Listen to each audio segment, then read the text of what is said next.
waaba waxaa jiray maamulo iskuul oo daacad ah oo si cadaalad ah carruurta iskuulka hawsha ugu qabanayay. haweenaydii uu qabay ayaa isla iskuulka kala shaqayn jirtay maamulaha. waxay lahaayeen gabar yar oo markaa 4 sano jir ah. maalin maalmaha ka mid a ninkii ilaalinayay iskuulka ayay weydiisteen inuu gabar yar u keeno si gabadha yar ay ugu ilaaliso inta ay hooyada iyo aabbaha shaqaysanayaan. ninkii iskuulka ilaalinayay gabar uu dhalay ayuu u keenay oo 12 sano jir ahay.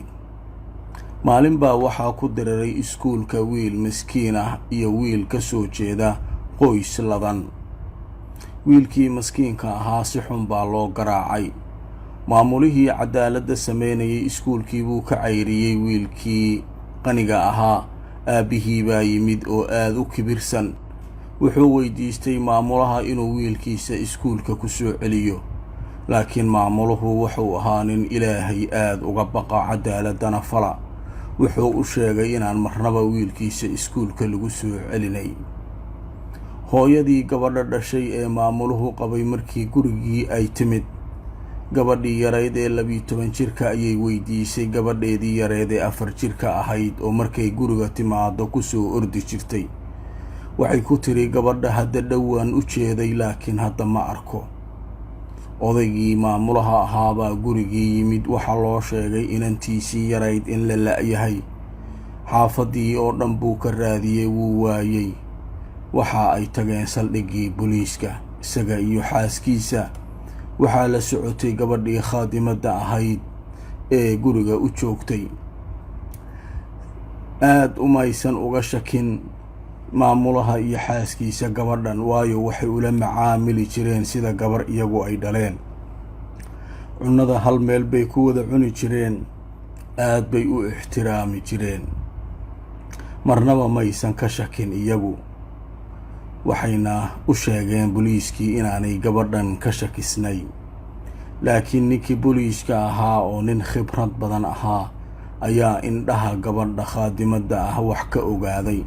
kadibna si gooni ayuu ula baxay. su'aalo adag buu weydiiyey.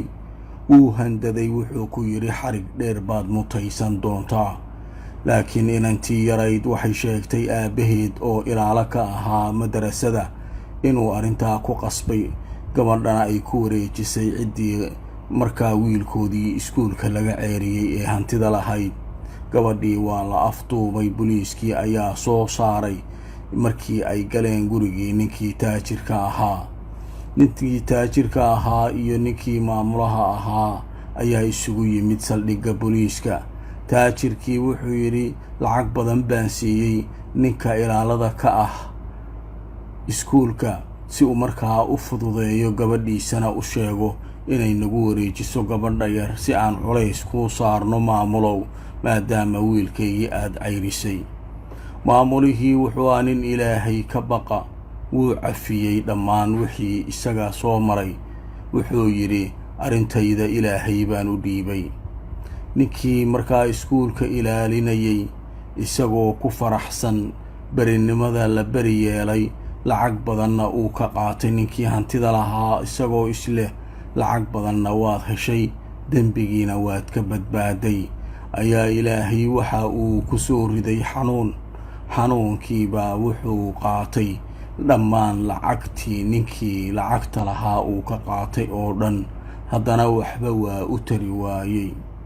haddaba waxaynu ka ogaanaynaa qisadan qofka ilaahay aaminsan oo alla ka baqa, cadaalad fala, in markaa marnaba aanu ilaahay dayici doonin. ninkii markaasi maamulaha ahaa ayaa u yimid ninkii oo tacbaan ah oo sariirta saaran.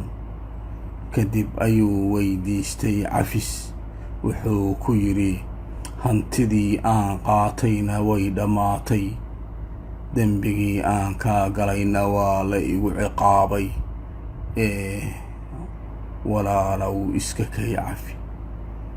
وما أصابكم من مصيبة فبما كسبت أيديكم ويعفو عن كثير وما أنتم بمعجزين في الأرض وما لكم من